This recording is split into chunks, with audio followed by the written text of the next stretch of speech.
Hello, and thank you for clicking on another one of my videos. I am Screen Scene Guru, coming at you with a series opening and beginning of review. I haven't finished the show yet. It is currently on air. Um, I'm guessing based off the thumbnail for the video, by the reason you're clicking on this, we are, of course, talking about Star Wars's new series on Disney Plus. This is a show that goes by the title of Skeleton Crew. This started on December 2nd with a 2 episode premiere. I caught the 2 episodes a few days after they came out, not quite on the opening night. But this new series was directed by John Watts, who, if you haven't heard of him, he was the director of the latest Spider-Man trilogy with Tom Holland. That was Spider-Man Homecoming, Far From Home, and of course No Way Home. So the director of those three films has come into Star Wars to direct an Amblin sort of family story about these kids that wind up on a spaceship and find themselves lost in space.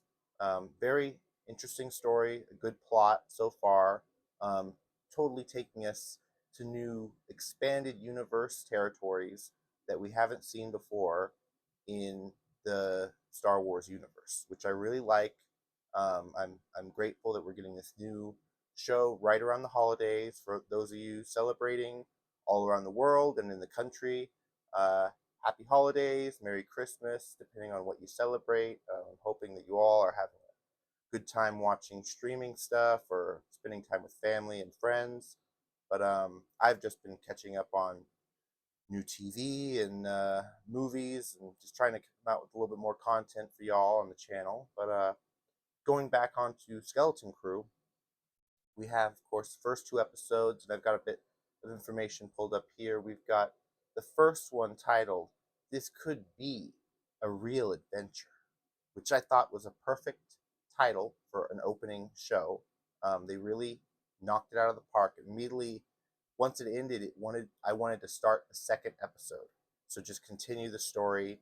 I had heard rumors about this was originally going to be a film, a motion picture that was turned into a Disney Plus show, likened to Book of Boba Fett and Obi-Wan, which, of course, getting the results of those, we all saw diminishing returns, and we thought that those characters could have been fleshed out more. Their characters could have been expanded, and this story could have been told better. But we got what we got with Disney Plus. Well, this series is seeming to change that direction because they have actual showrunners now, guys. They have people that actually know how to tell a cohesive story and not just kind of throw in interchangeable scenes and parts and then end on a cliffhanger or not at all. They actually know how to build up pacing, execution of important dialogue and action scenes, most importantly, um, and have real stakes and gravity to their filmmaking. Which some of the original Disney Plus shows, we had no stakes or world-threatening situations. I mean, think of WandaVision and other Disney Plus shows that were outstanding. They led to films that didn't do well. I don't mean to hate on Marvel. I'm a big Marvel fan, but look at the outcome of their strategy. I mean, WandaVision led directly into Doctor Strange, Multiverse of Madness, which did not do well, um, at least story wise. It did financially well. It made 700 million, close to 800 million, like a Black Adam. But financially, it did all right. I'll say that it didn't quite bust the bank, but story wise, we lost Wanda. They and I still feel like that was a big mistake for Marvel to just throw that character away when they could have sold so much story, so much more to tell. Um, but then leading on into Captain Marvel, which I have done, I believe, a review on. I believe I've done a reaction. If I haven't, I need to upload one because I have seen Captain Marvel, the first movie, Miss Marvel on Disney Plus, which I really liked the show, and then The Marvels. I caught that on Disney Plus as well, and that was unfortunately almost like a hybrid creation between television and high budget movie making. But for those of you that have seen the Marvels, you all know what I'm talking about. It cuts from the dialogue sequences where it's very low budget, cost effective, and then the action scenes, they seem to go right into the $200 million budget, blowing their entire budget for action scenes, which is fascinating to see. But it doesn't really help them out storytelling overall.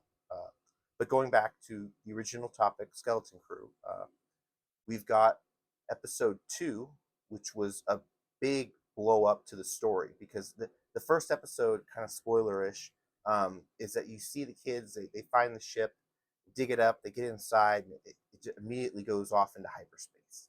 And they arrive at some new location they've never been at before. So, episode 2, titled Way, Way Out Past the Barrier. Okay?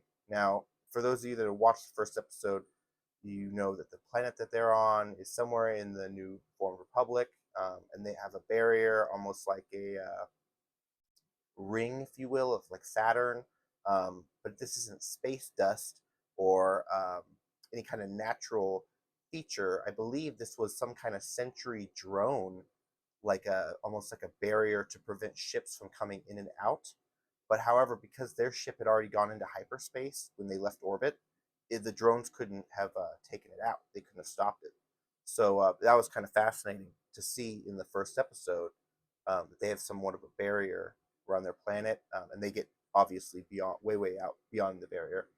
Um, Going into episode 3, we got to finally see the infamous Jude Law, who was hyped up probably going back 2 years ago at Star Wars Celebration. They first started talking about, the Acolyte, which all of us watched, and unfortunately that didn't do too well.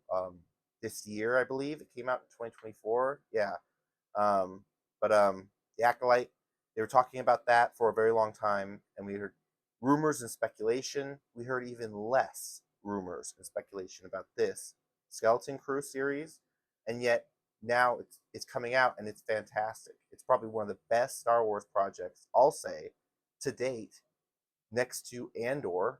Um, Very excited about Andor season 2 coming next year in 2025. We're just a few weeks away from that beginning, so very hyped about that. But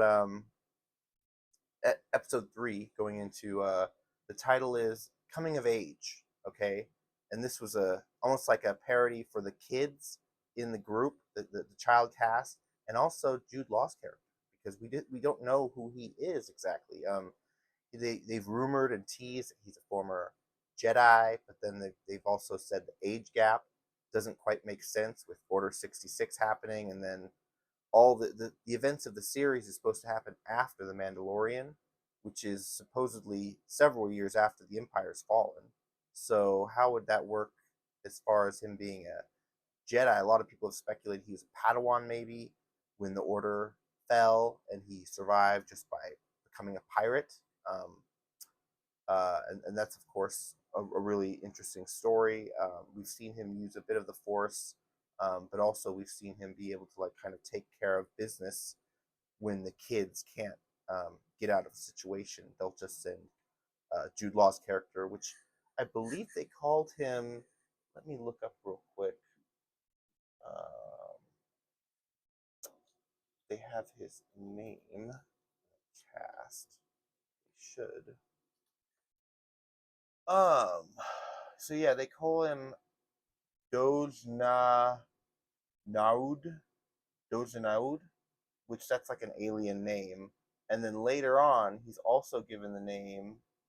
Trying to see. Seems like it was like Crimson something rather.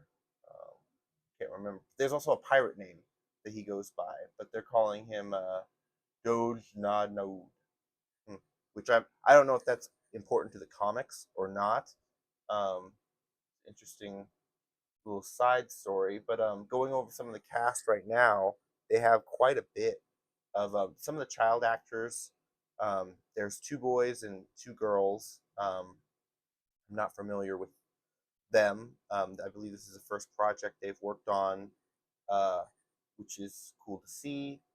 We've got let's see, Jaleel Jaleel White, which is of course Urkel from the infamous TV series, playing a pirate in this show. So some famous names, celebrities showing up. We've also got Nick Frost, who a lot of people remember him as Ed from Shaun of the Dead, and also he's played with a lot of other characters over the years. But he is voicing the droid SM-33, which a lot of people love the pirate droid. They thought he was one of the best parts of the series, right up until episode 4, where if you guys have caught up all the way to the current episode, you saw he kind of had a Breaking Bad moment and almost went after the kids. So a little bit of spoilers there. But we've also got, it looks like Alfred Molina is playing a character in this. I don't know who. Yeah, there's no information on who he's playing, but this is of course IMDb, so sometimes this isn't accurate. But they're saying Dr. Octavius was in Skeleton Crew, and yeah, a whole lot of well recognized actors. Um, Going into some of the child actors, we got Wim, which is Ravi Karbat Cornais. Sorry if I'm wrecking that name, but I believe this is the first thing he's done. He has an Instagram. You can follow him there. But he's been in movies. He's been in Grassland, which I have not seen, and hashtag Black AF 2020, and Encanto. So this kid's worked for Disney before. He's done Encanto and Justice, a movie called or Justine in 2019. So that's very interesting. Wim character has been in films before. Of course, we know Nick Frost is very infamous as he's worked with uh,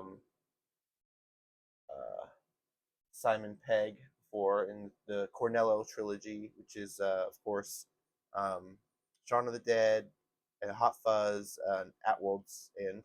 Um, but he's also been in Doctor Who. He's been in franchises like Getaway, which is a new horror film I guess he's going to be starring in. Uh, he's played, he was in Into the Badlands on AMC, which is a really cool, fascinating, a dystopian, futuristic fighting show. Um, yeah, he's got a big repertoire, big history. Um, One of the other interesting characters they had, let's see if I can pronounce her name, like Ketra, Karina Ketra, the Asian girl in the show. She has almost like a Cylon visor, and she can connect with technology. She can basically talk to tech, but she's not the Borg. She's not because a lot of people immediately when the show started they referenced that was a Star Trek ripoff. That she was basically like a Borg communicating with technology. But in Star Trek, their expanded universe, there are people that have made themselves more machine. We've seen this before with Vader. Remember, Darth? Yes, he did become, you know, cut in half his arm also, and he had to become essentially more machine than man. But also with Grievous, General Grievous, he was once an alien that was more humanoid than not. That over time became like sick and just messed up and just started putting more robotic parts on himself, and then became the creature we know as Grievous. But several characters inside of Star Wars we know have become more machine-like, uh, and she's now become part of that group. Of course, being a good character, she's trying to help the group. Um, she's got a fascinating arc where she doesn't trust Jude Law. She doesn't trust the pirate. She knows he's up to no good, so she's always keeping a watchful eye over him, which is cool to see. A little bit more realistic drama stakes, even from the kids coming from, which is that's pretty cool to see. Um, but yeah, so let me go back real quick. Got a few things pulled up right here, but back to the episodes. We're now on episode 4, talking about the latest one. We're supposed to be getting one this week as well, for the holiday, right before Christmas. So very thankful for that. But episode 4, we've got "Can't Say I Remember No at," and that was of course a line spoken by the droid. Um, I just talked about him. Which one was that? Yes, SM-33. Um, and a lot of people liked this episode.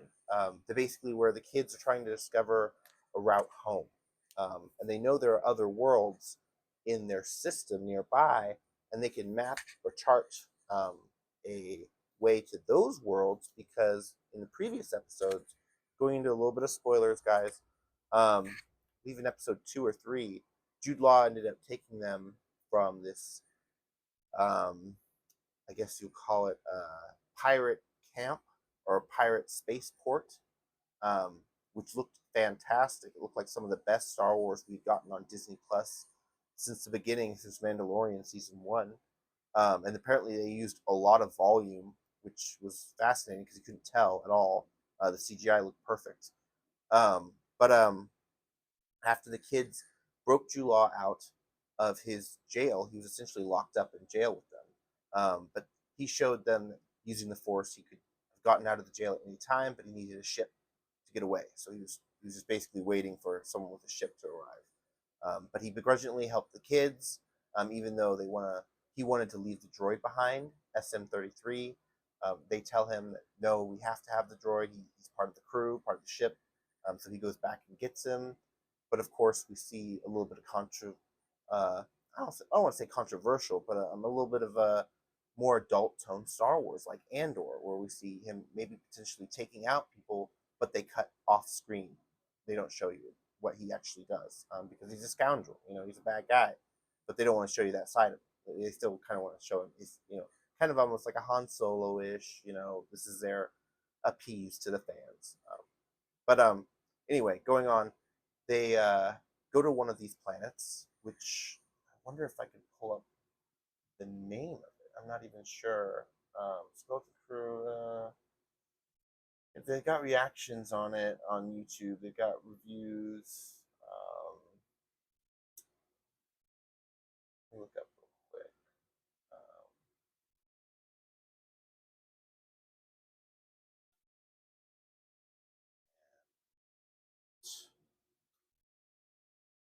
Um, say Old Republic. Hmm. No, there's not really much on it. But all the planets are basically named at something. Like theirs is at Atten. I believe they go to Atoll or something like that, where they discover this planet basically went into a civil war. They're fighting amongst themselves, almost like a parody on global affairs, what's happening right now with all the wars going on.